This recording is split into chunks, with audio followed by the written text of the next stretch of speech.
All right, you guys, welcome to another episode of Behind the Visual. I am your host, advertising and lifestyle photographer Mark Hansen, and this is the podcast where I interview all those people responsible for all the images and videos you see out in your world every single day. And today, my guest is Katie Martin. She is a brand manager for 72 and Sunny out in California, and these guys have been doing all those NFL ads that you have seen recently. And Katie is a huge part of that. So we talked to her about the most recent NFL ad and how they shot it during COVID. We talked about that NFL 100 ad that aired during the Super Bowl earlier in this year, which was really cool because it took the pre-recorded stuff and worked it with the live halftime show there at the NFL Super Bowl. So that was pretty cool. We also talked to her about what it's like to meet the NFL players. She gives us a little insight on that. And we talked to her a little bit about what life was like before she got into this whole advertising marketing thing, about being in school, living in the Midwest, being on the road team after she tore her ACL 3 separate times. So be sure and check this one out. I think you guys are going to enjoy it.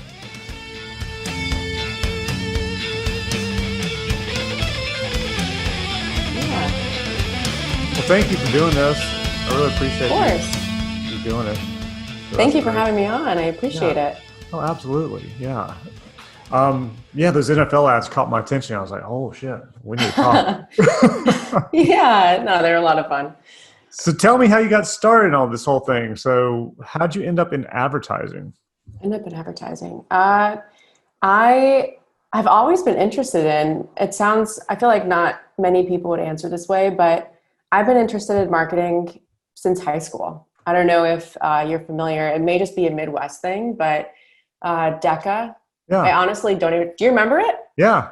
Oh my goodness. I feel like I never come across anybody. I wasn't in it, but I think we had a DECA deal at my high school. Oh my goodness. Wow. Well, that's amazing. Makes me happy that somebody knows it. But basically, it's an opportunity for high school kids to be exposed to the marketing, advertising, I guess, profession in a way. And we would go to different competitions and whatnot. And so that really sparked my curiosity back in high school, just in solving business problems and things of that nature. And I guess marketing and advertising kind of go hand in hand. So after high school, I was like, this is perfect. I'm super interested in it. Let's do it in college too. So went down that track. And then after graduation, I'm like, there's a really good agency in Des Moines. I went to school in Iowa, and why not get started with them? This is perfect. I'm on the exact trajectory that I want to be on. What'd you major in? Right after marketing and advertising account management, which I don't even think Drake offers a ad account management track any longer. At that time, they had both ad management and the creative side. So if you wanted to be a designer or something to that nature. Right. But after graduation, then went and joined Flynn Wright, which is an ad agency in Des Moines, and was there for about 5 years. It's where I got my start. And yeah, that kind of set things off. But it was really since high school, I would say, that I got really interested in it. Oh, wow. Yeah, we did a little bit. I had some class where we had to do a whole marketing thing because we were selling sunshades for cars. So we had to figure out how to market it to everybody in the school, how to sell them. We had some girl in our class had a Porsche somehow. And so we used her car, and I was a photographer. So I shot all the shots of her car with a sun shield in it and all that kind of stuff. Oh, that's amazing. Yeah. So it was fun. I enjoyed it. I actually have a degree in advertising, but I think marketing probably would have been a little better for me on my end, but it's all worked out. So you were an account exec, right? Is that where you kind of started doing that? How'd you go from that to brand manager? Well, titles, I guess, when you go across agency, they differ across the board. So I guess, it's pretty much all account service. So, you'll go from one agency. I think at one point I was a content manager, and people would look at my resume and be like, wait, so you actually make the stuff? And I'm like, no, I don't actually make it. It's still very much on the account side. But yeah, across the board, I've always been an account service for my entire career. And after being at Flynn Wright, I hit this point I'd always wanted to go to either coast. There was a moment where I was like, I need to spread my wings a bit and work on bigger brands and work on national brands. A lot of the work that I was doing in the Midwest was very localized, which is great. And it was a lot of fun, and it was a great place to start my career. But I had my heart set on New York for the longest time. And then I think we just got dumped on with so much snow. And I hit a point, I'm like, no way. I will never scrape my windshield ever again. So after that, I started looking at opportunities in California, and I hadn't even been to LA before. I ended up moving there. Mm-hmm. So how was that, moving from Midwest to LA? It was quite a culture shock. Yeah. At first, I think LA in general, it takes anybody a couple of years just to get used to the city. I was lucky enough to get in with a good group of folks at a gym. So that was a lot of fun, and met a lot of my friends there, and lived in Venice for a little bit. Now I live in Playa, so kind of hopped around and see the city. But I've always been on the west side, close to the beach, which it's like when you're landlocked, why wouldn't you want to get immediately to the beach? Did you get to vacation when you were in the Midwest? Did you go to the beach and that kind of thing when you were younger? No. The first time I'd actually ever seen an ocean was my sophomore year of college. Really? Yeah, we came out for a regatta, and I think we were in Orange County or somewhere. But I remember racing, and we were coming over the hill in our like retro van, and I remember seeing it, and I was like, oh, wow, this is insane. But no, we'd never made it out to the coast when I was younger. Yes, that's always a trip to me, because I was shooting in Tennessee, and we were talking to some models or something, and they were talking about how they had never seen the beach, and they were all like late teens, early 20s or something. And yeah, I'm 3 to 4 hours from the beach. So every summer we're at the beach. So for me, it was always like, wow, I can't believe you've never seen the ocean. yeah. For real. That's a trip. All right. So how was Venice? Did you like living in Venice? Venice was fun. Yeah, I think Venice is an interesting. It is an interesting spot. Area. Yeah, I lived off Abbot Kinney when I first moved here, and it was one of those things where they moved me out, and I ended up being put up in corporate housing just until you find a spot for yourself. And I didn't know where to live, and so you just ask around, like, where are the neighborhoods that they make the most sense, or where do you like? And my job was based in Santa Monica at the time. But I would have to say that I probably favor Playa more so than Venice now. It feels a little bit more like a neighborhood, I guess you could say. Yeah. Yeah, I like Venice. Lots of characters. A lot of characters, very eclectic. You're definitely it's like a very chill vibe, but you're in a city mix. It's hard to explain. Yeah, it's a cool area. I remember the first time I actually shot in Venice was years ago. And we were doing a scout, and that morning at about 8 a.m. And I remember walking down the boardwalk and smelling weed. And I was like, and there were cops within about 10 feet of me. And I was going, what the hell? How? And we had a location scout with me. And I was like, how is these dudes smoking this weed right across from the cops? He goes, oh, well, medicinal is legal around here. I went, okay. So later that day, we finished shooting. Yeah.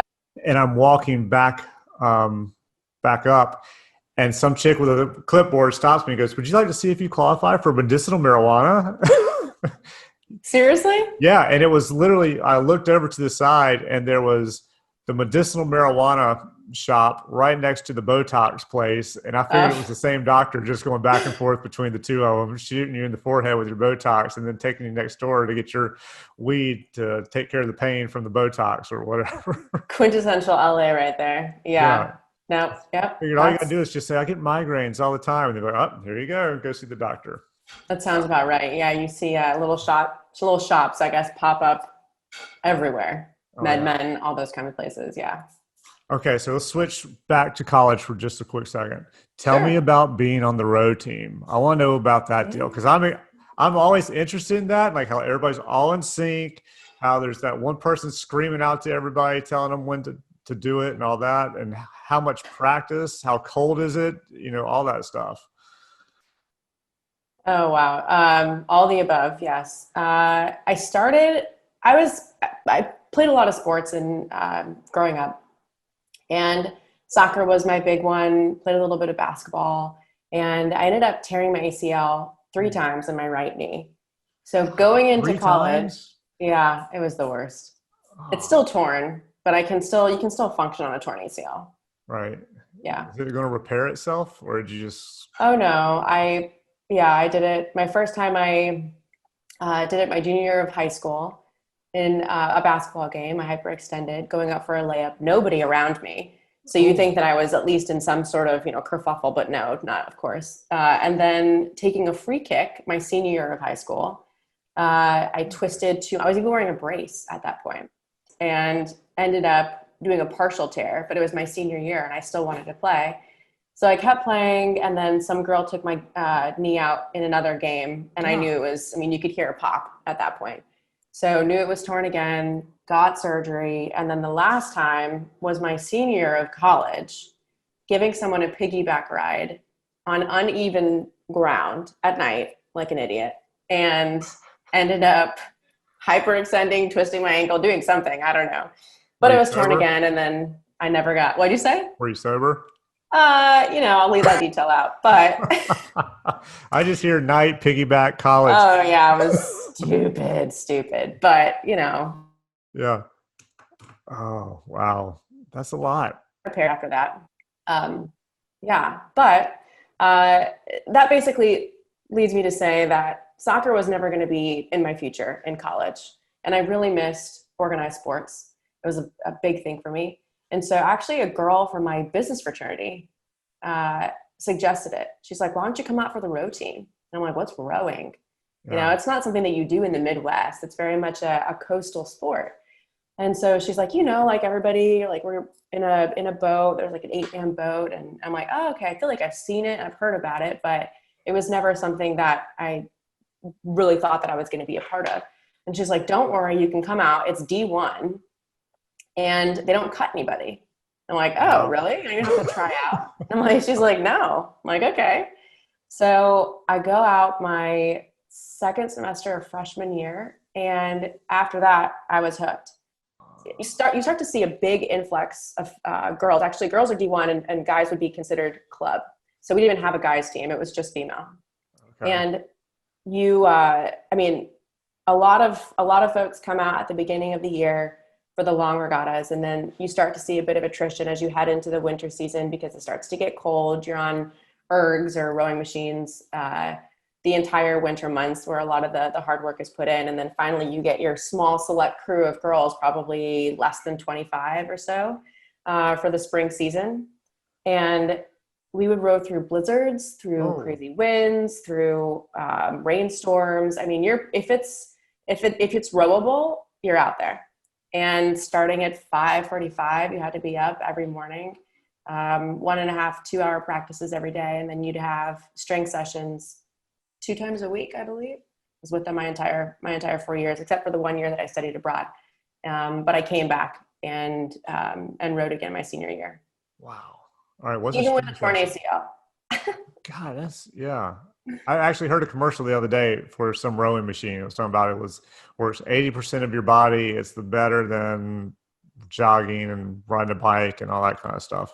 Oh yeah. It's easier on your knees. Yeah. That's what we're saying. It's low impact. Yeah. Yeah, exactly. Where'd you study abroad? In Florence. All right. Yes. How was that? My daughter was supposed to go to Rome before this COVID thing hit to do a study abroad. So how was Florence? Man. Florence was beautiful. We got a chance that was where our hub was. And then we could take weekend trips and kind of go all over the place. Florence was amazing and got to head to a couple, or I guess a handful of different countries and really do a lot of sightseeing. But we were there for probably, a full semester, 4 or 5 months. Oh, wow. Yeah, it was beautiful. It was beautiful. I would encourage any student, if you have the means or the opportunity to be able to get out there, it doesn't even matter for how long, just to be able to see it, especially during your college years, when, the majority of the reason why you're out there is it's hand in hand, school and just experiencing life a little bit. And experiencing the world. So That's what we told her. We wanted her to go basically just to kind of get out there and experience it and do Oh, all of that. And course. yeah, she was supposed to go with her boyfriend, and then it got canned because of COVID. And then her and her boyfriend, she broke up with her Yeah. boyfriend like 3, 4 weeks ago. And so now she's like, I don't know who I can go with next year. Oh So no.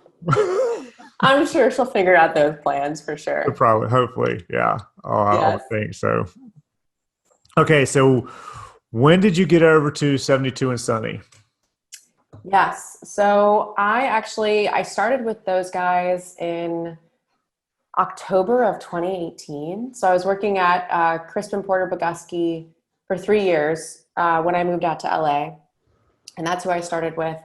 And I reached a point where I was ready for a new opportunity at another agency, and I'd actually met a handful of folks over at 72 when I was working on the Infinity Global account at Crispin, and they were transferring agencies over to 72, staying within the MDC community. And I was able to meet a lot of people at 72, and I got a sense of the vibe of the agency, and I really liked it. I enjoyed it for the small amount of time that I experienced it.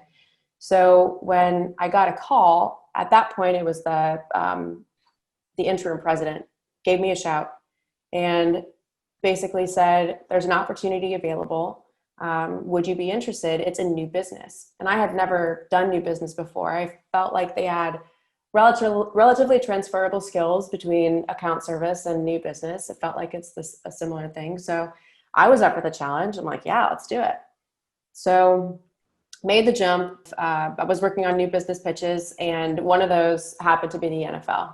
So when we won the business in December of 2018, they brought me on to be on the brand team, and I've been with them ever since. So were you a football fan before? Or College, you become college one? football. Okay, yeah.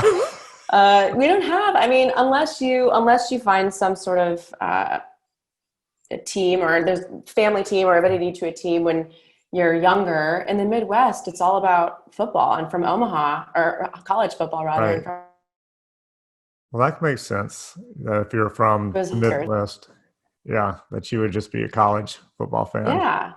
Yeah, I can see that. So do you But have a now, now are you like a just are you like a league fan or do you have a team now? I would say I gravitate towards the Rams. Yeah. My girlfriend's from Texas, so we definitely watch the Texans, that's for sure. So I would say we probably go back and forth between those two, but we have Sunday tickets, so we're constantly scrolling through everything at that point. So do they give you that as a perk since Oh no, they still make you no, pay something for we Sunday sought out. ticket? I mean, it's one of I had never actually. It kind of was one of those products where you're like, oh God, this is amazing. Why didn't I have this like 1,000 years back? This is awesome. So we're constantly on that every Sunday. Yeah, I need to get that because there are definitely times where I want to watch. We're a Panthers fan, so from Carolina, so we're a Carolina Panthers fan. So that's kind of what we're into. But then Cam Newton went to play for the Patriots, and I like Cam, so I was like, well, I want to see the Yep, Patriots play, and it's hard to watch them play when you're here and you're not up north. So yeah, Sunday that's ticket might true. be a good deal. Yeah. All right, so who came up with the ad for the 100, the NFL 100? Who Where did came that up with all? it? Yeah, who came up with that? That was a killer ad. It was. Um, it was, well, our fantastic creatives.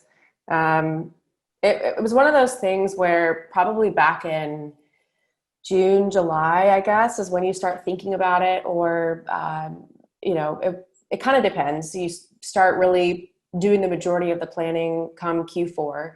But when it came to creative development, they were going through, and we had just come off the great success of the banquet. We had over 50 or so NFL players, pretty much all together. You Oh just go wait, back right before the go banquet. back. uh, we were coming off the success of the spot from the previous year. It was number one on Ad Meter, USA Today, and so everybody, of course, is thinking to themselves, how do we best that? Well, that's the one where everybody was Um, tackling everybody at the dinner, right? Yes, Yeah. yes. I mean, Yes. and we thought that was logistically challenging. I mean, trying to coordinate 50 or so NFL players from across the country to come to LA for, I think it was like 3 or 4 days that we were at a sound studio.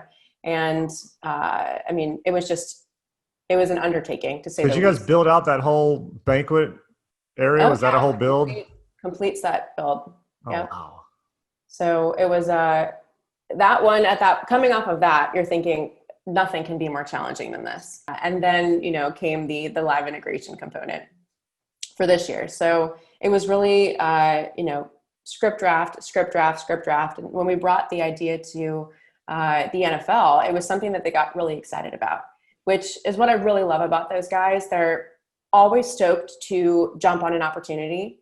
And we talk about it, if you can write it, you find a way to make it. So that's what we did.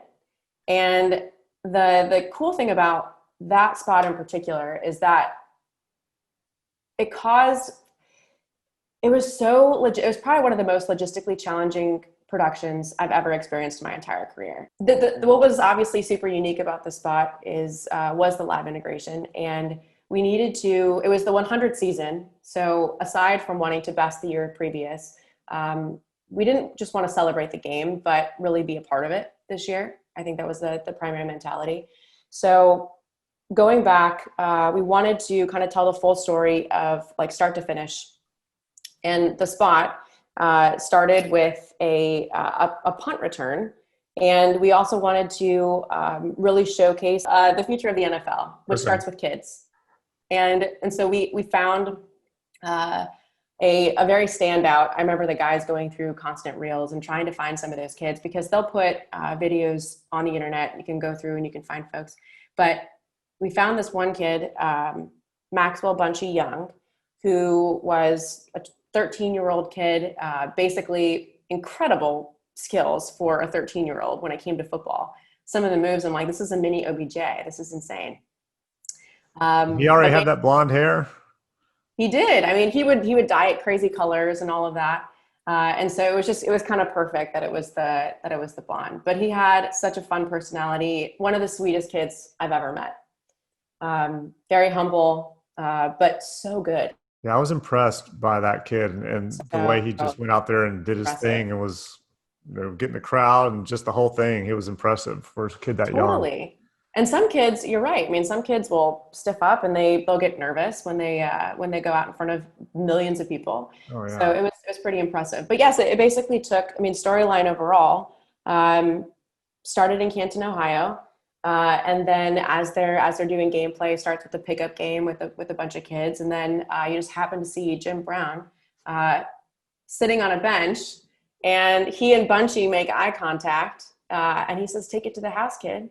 And so that literally just sparks his journey. And we see Bunchy go pretty much across the US, hitting up different cities, New Orleans, New York, Arizona. We were in San Francisco. I mean, all across basically until he gets his way back to Hard Rock Stadium, Miami. Wow. I mean, that's a lot of locations. A lot of locations. I had to like look back and figure out exactly how many cities we went to. So it was 6 cities is what we tallied, with 9 shoot days or so. But we were in Chicago, San Jose, Phoenix, New Orleans, New York, LA. Did I list all those? Yeah, it was pretty intense. And it was pretty much the entire month of December for the most part. We had a couple shoot days in January. And then we flew down to Miami about a week or so ahead of Super Bowl to prep all of that. But I mean, a lot of green screening when we had to go into the production for the entryway, basically going into the what looked like the Hard Rock Stadium. So a lot of VFX work. It was just incredible to see it at the end of the day, how seamless it looked. Did you have the same crew with you for all 9 days? We did. For the most part, we had our core crew working with Pretty Bird, and they were the most incredible partners, for sure.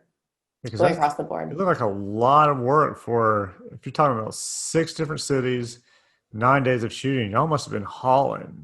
Oh yes, we were literally hop hopping from place to place. I mean, you had to in order Yeah. to, you'd get the authenticity of some of the cities, and then obviously, you can cheat elsewhere, but for the most part, the script took us across the U.S. So that's how we approached it. Yeah, I'm just sitting here in my head, I'm trying to figure out, okay, so how long in a day were they shooting? Did you get there ahead of time? Then you had to fly immediately to the next place and then have to set all that up? Because I'm thinking like the New Orleans thing with the whole parade and then going through there and Oh, all yeah, the New York stuff and all the time it had to take just to set it up before you start shooting. for sure. I mean, I think we were within 12, 14-hour days. I mean, typical shoot days, I guess you could say. But we spent a couple days in New Orleans. That parade scene was incredible. I mean, I've never been, I don't know if you have been to Mardi Gras before, but Uh, I mean, we were down in the quarter and set it up like it was Mardi Gras. It was incredible. I mean, with the street performers and just how everything was set dressed, it was incredible. It really was. We played with a lot of the confetti. That was For sure. probably better than actually going to Mardi Gras because I have a friend who went and he was like, dude, don't go. He said, it's cool, but if you drop something on the ground, you do not want to pick it up. You just need to leave it there and move on with your life Oh yeah, because it's I disgusting. can I can see that. That's for sure. And we Yeah. actually ended up doing we did the bayou scene, which was really cool too. On our first day when he was kind of going through the marsh, but they had, what are those boats called with like Oh, the big fan, like the yeah, one of those fan boats. So swamp fan basically, boats or whatever. Yeah, I don't know what exactly. they're So called. he's running on the road, and then you have the swamp boat kind of going through the trees, filming him as they go by. So it was pretty cool. Did you shoot a bunch of behind the scenes stuff? We did, but it didn't come to fruition. I think it was probably more so for our own archives. We were so focused on the spot at that point. Immediately following the completion of the spot, I needed to go out into the world immediately following. So So how long was it from the time you guys finished shooting the last scene to the editing to putting it on air for the Super Bowl? How much time did you have between there? probably maybe 20 minutes. So, well, you do your pre-edited piece, and that's Right. something that it's a typical process. Uh, Basically, editing everything up until the very last 30 or so seconds that we had on field. So we had to do a lot of pre-planning with the folks over at Fox ahead of time Uh-huh. because with the delays and everything like that. I mean, you're literally going into television world at that point, broadcast world. So we have a couple meetings with the director of the Super Bowl and have discussions. Oh, did I cut out? Yeah, but I think you're back. So Okay, and then you said had a couple of meetings with the director of the gotcha. Super Bowl. We had a couple pre-calls just to go over a list of questions. I mean, covering off everything that you can think of, from lighting to general timing questions to, I mean, anything. We were asking everything under the sun at that point. And so we were down in Miami, had meetings with the Super Bowl director, and then we had a walkthrough, and then we had a formal rehearsal. But we pretty much only had maybe two or three times to run through it on the field. So as soon as, it goes from our pre-edited spot, I guess you could say, Right. it goes basically up directly to him to film this. And so in terms of angles and things like that, we give him a brief basically for how we'd envision it coming to life. Okay. But he would be at the end of the day, making the final calls. And we defer to him. I mean, he's been doing this for forever. Yeah. So he knows the perfect angles. But being out on the field and seeing the spot on the Jumbotron, I guess you could say, was like, oh my gosh, this is incredible. Oh, I bet. But then we had two teams, basically a floor team and a team that was up with our editor. So we flew our editor out to make the final cuts. And he's in like the media room with our creative director and another senior producer. I'm on the floor with the kids. So we had 32 kids, which is something I didn't even touch on.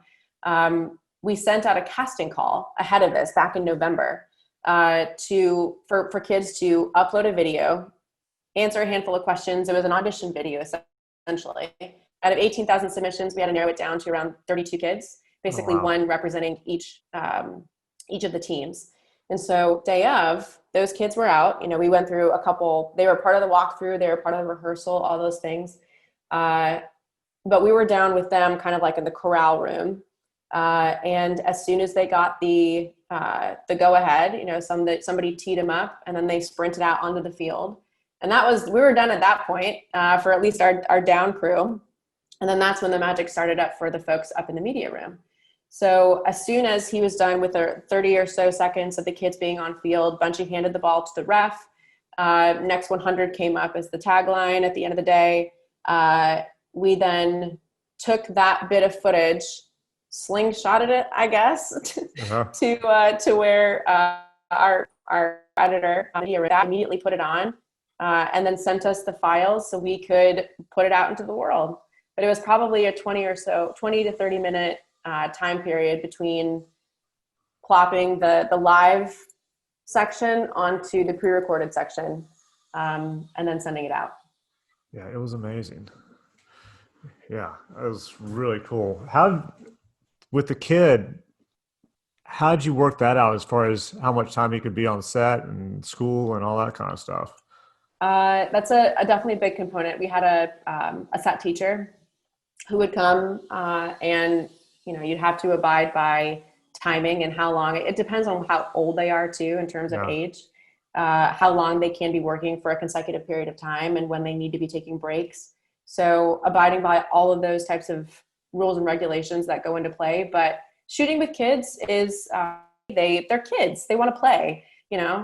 Thankfully our spot was about football, so they're able to have a football in hand and play when they need to. But it was they were honestly great. And even a lot of the kids there were a couple who were nervous day of, wanted their mom and wanted their dad. But as soon as they would get like hyped up once they actually recognized the opportunity and recognized they're about to run out onto the field. And we didn't tell them before that they were going to run out onto the field. That we kept that back. Parents knew. Yeah. But beforehand, when we were going through and doing the walkthrough is when we told them, and the look on their faces was like, wait, what? I'm doing what? So, I mean, they were stoked for sure. Were there different regulations in different cities, different states for the kids or for the kid, the main kid on there? Because I know New York had at some point these really tight regulations on how much time a kid could be on set. And then I wasn't sure the difference between California and Louisiana and all that. Ooh, good question. And I won't lie. A lot of times I would defer to my producer on those types of things. But I mean, they're on top of it across the board. For sure. Yeah. God. So with this most recent one, was it We're All in This Together or something like that, right? It Takes All of Us. It Takes All of Us, yeah. Thank you. How was that with the whole COVID restrictions and all that kind of stuff? Yes. COVID posed a challenge across the board. Sure. And, it started back, I guess, aside from just the recent kickoff work, we started our experience with COVID producing with that PSA, which was the Stay Home, Stay Strong work. And, instead of going out and filming these guys, if we have 50 or so guys who want to be a part of it, not only players, but also retired pros, we sent a brief out to them and they were able to record themselves. And it was very much a kind of organic selfie style type piece. We get the footage back, we're able to cut something. That was also very similar to the Real Heroes work that we did. Same thing, sent out a brief to the different athletes, get the feedback or get the video back, cut it into something and send it out. But for kickoff, I would say that's probably the first, both kickoff and NFL Shop were the two productions that we actually had a small crew. And we ended up having, I think it was like maybe a crew of 4, director, DP, those folks who were able to obviously be on site, but COVID parameters in terms of everybody being tested ahead of time, if needing testing on site, doing that temperature checks. I mean, the regulations that go into play are pretty astounding. But, at the end of the day, you want everybody to be safe. Right. So we would always default to that, of course, make sure everybody is tested. But it not only went to the producing, but you had to be mindful of it when you're doing script craft, just knowing that things take longer in COVID and how you're probably not going to be filming everything practically. There's going to be a combination of found footage or licensed footage. And then you have to really key in on what you want to shoot practically. Like typically when you get to the production, that's the fun part. You slave away on all of the script craft and all that. And then finally you can go and, you have craft services and you're on set and it's fun. It's a fun part. But no, we're sitting at home on a Zoom call. I had like my own little mini craft services here that I just made up myself just to give myself the experience. But it was actually really cool. We had a Zoom master. So everything is set up on Zoom. We had a Zoom master. What's a Zoom master? Basically somebody, I was so grateful for this person because they can toggle you between a couple different rooms. Oh, that's you have like the primary room with everything is set up. There's a feed going into a live feed that goes into the actual production. So you can see exactly what they're filming. And that way clients and agency teams alike can come together and discuss notes. We can speak directly to the folks on set. So everything was done remotely. And nobody was on set from client or agency. Oh, wow. So with the Zoom, were you getting a shot of the monitor to see what was being done? Or is it kind of shots of the monitor and shots of the crew, or how is that happening? It was just like if you'd be at Video Village, you have your monitor that you're able to, sit behind and you can watch that. That's exactly what you were watching, seeing it pretty much take place. When it came to having picture up and things like that. So we had like a system behind the scenes, making sure people were ready to go when picture was up. So they didn't have to sit on a Zoom call for 8 hours. We gave them kind of a heads up like, hey, we're up and ready, swing on the Zoom call. But it went off really well, actually. Yeah. Who did the voiceover? Who came up with the voiceover stuff? For LT. So for kickoff. Well, who wrote it? Who wrote that whole thing? It was LaDainian Tomlinson. It was his Hall of Fame speech about 5 or so years ago. And so we took that and took the bits and pieces and pretty much turned that, I think it was like maybe, I forget how many hours, an hour or so, maybe a long speech into a 90-second commercial. Yeah, I thought maybe that's what it was, but I wasn't sure. So I thought maybe you guys had rewritten it and taken part. Oh, no. It sounded kind of like it was a speech. It was definitely his, yes, it was definitely his words. And got a chance to jump on a Zoom call and walk him through the entire concept. And he loved it. He's such a kind human too, but it was really fun to see him react to the creative and see how you can turn, his speech into an impactful 90-second piece of content that had a very powerful message.